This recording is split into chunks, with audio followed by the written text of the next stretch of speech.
Sanggol ay lilipad sa kahilang kalangitan.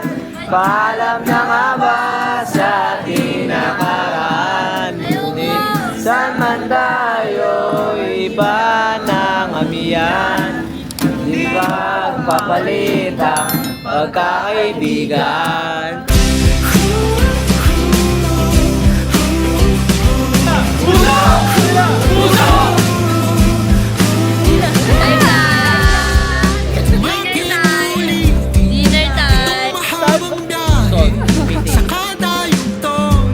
Morning errands.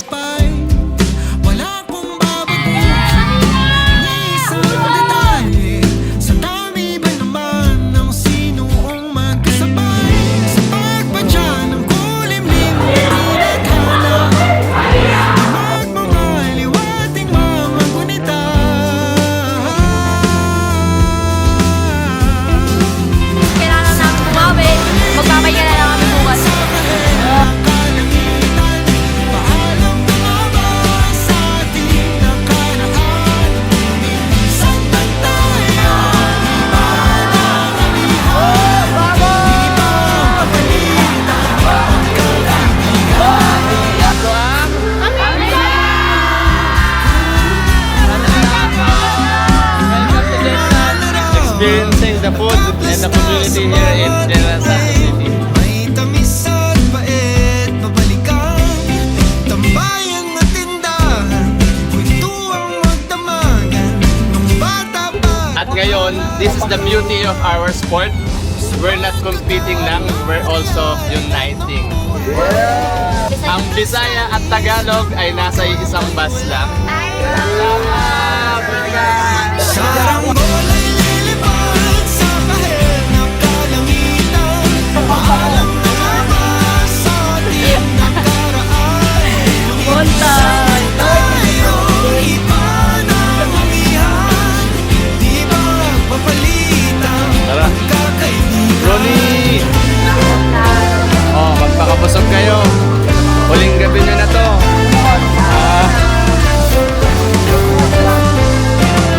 Sarado na ang kabanatang lipat. Ayaw ko pa harapin ang katotohanan.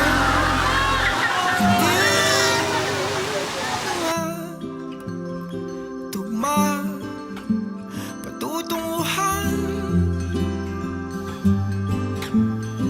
Saan man iban na aming amihan, di ba papalit ang pagkakaibigan? Salamat sa ating pinagsamahan, di ba papalit ang pagkakaibigan? Saranggol ay lilipad sa kahilang kalangitan. Paalam na nga ba sa ating nakaraan? Ngunit saan ba tayo iba ng amihan? Di ba papalitan pagkakaibigan? Saranggol ay lilipad sa kahilang kalangitan. Excited? Pangarap ka lang ba? Ano yan, tol? Sarap ang pindong. Tol, ano po yung tinitin yan? Di ba papalit ang pagkakaibigan?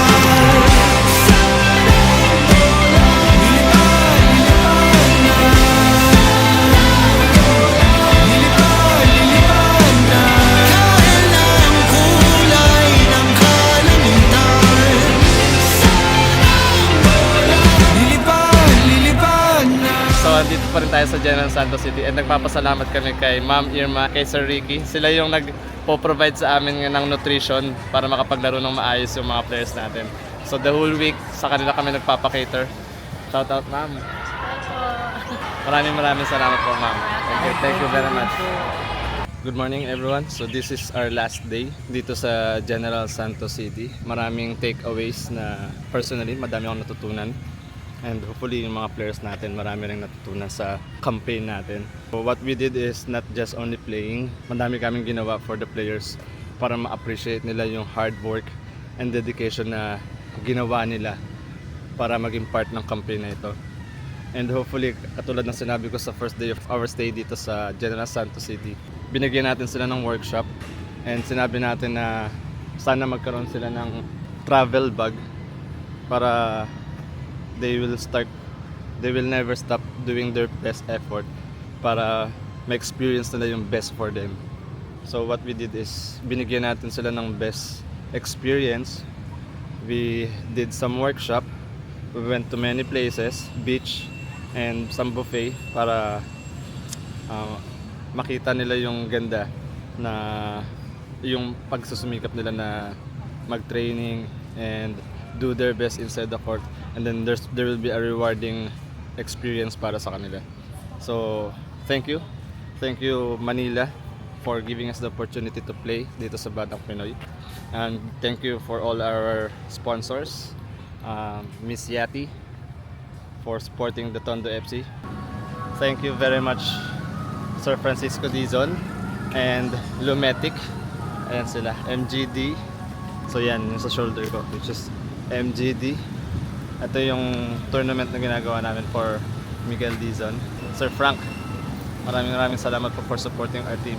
Lumetic, ito sila, yan. Lumetic. TSL Printing Solution, sila yung nag-provide ng jersey natin. And of course, Manila Sports Council for giving us a chance to play and express ourselves, to expose our players din sa ganitong klaseng gandang competition. Ayan o. Without their support, syempre hindi kami makakapunta dito sa General Santos para maglaro. Thank you very much all the parents, for all the parents na given us the trust. Kasi without their trust, syempre hindi nila ipapadala yung mga players, yung mga anak nila to train and participate dito. So once again, for all the viewers supporting us, maraming salamat. Our Batang Pinoy campaign has come to an end. See you again in Manila. Cheers!